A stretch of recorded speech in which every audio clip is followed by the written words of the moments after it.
ఇంకో పక్కన Taiwan sprayers కానీ ట్రాక్టర్స్ కానీ అదే మరి టార్బాలిన్ పట్టాలు కానీ ఇవన్నీ ఏమున్నాయి ఇవన్నీ ఇస్తాం. అదే మరి లెదర్ పార్క్ అన్నారు, అది కూడా నాకు ఏ బాధ లేదు. పల్నాడులో హింస పోవాలి, అభివృద్ధి రావాలి, ఉపాధి రావాలి, సంపద సృష్టించాలి. నేను రాయలసీమలో ఫ్యాక్షన్స్ నిర్మోహమాటంగా అణిచివేశాను, కానీ పల్నాడులో మాత్రం ఇటీవల కాలంలో మీరు చూశారు ఎంత ధైర్యం అంటే, నాలాంటి వాడు కూడా మాచర్లకు రాలేకపోయామంటే ఎంత దుర్మార్గులో, ఎంత రాక్షసులో, ఎంత అజమో దీన్ని బట్టి మీకు అర్థమవుతుంది. నేను మంచికి మంచిగా ఉంటాను తప్ప ఒకవేళ దారి తప్పిన వాళ్ళకు మాత్రం వాళ్ళందరి పట్ల మాత్రం చండ శాసనుడిగా ఉండి తాట తీస్తానని చెప్పి కూడా నేను మీకు తెలియజేస్తున్నా. పద్ధతి ప్రకారం ఉండండి. కానీ నేను ఇటీవల కాలంలో మీరు చూస్తే ఆడపిల్లల పైన సోషల్ మీడియాలో అసభ్యంగా పెడతారు, నాయకుల పైన పెడతారు, నాయకుల కుటుంబాలపైన పెడతారు.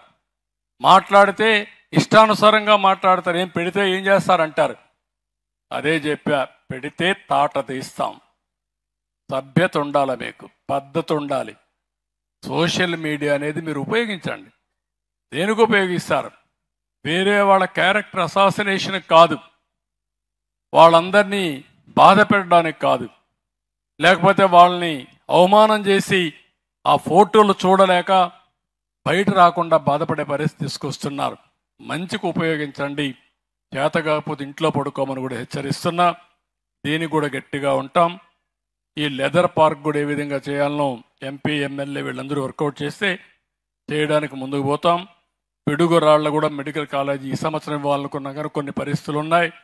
కనీసం రాబోయే సంవత్సరంలో తప్పకుండా మెడికల్ కాలేజీ ప్రారంభించడానికి అన్ని చర్యలు తీసుకుంటామని చెప్పి కూడా హామీ ఇస్తూ, ఇదే కాకుండా ఈరోజు ఇంకా ఈ గ్రామం ప్రొఫైల్ కూడా నేను చూశాను.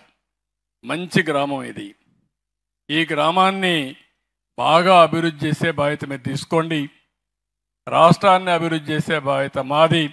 ఇప్పుడే వెంకటేశ్వరరావు గారు ఒక విషయం చెప్పారు. ఇక్కడే టెంపుల్ దగ్గరికి వెళ్ళాం, పక్కన కళ్యాణ మండపం కట్టారు, అంతా కట్టారు, కానీ దాన్ని పూర్తి చేయలేకపోయామని బాధపడ్డారు. దానికి ఎంత డబ్బులు అవుతుందో ఎస్టిమేట్ తయారు చేసి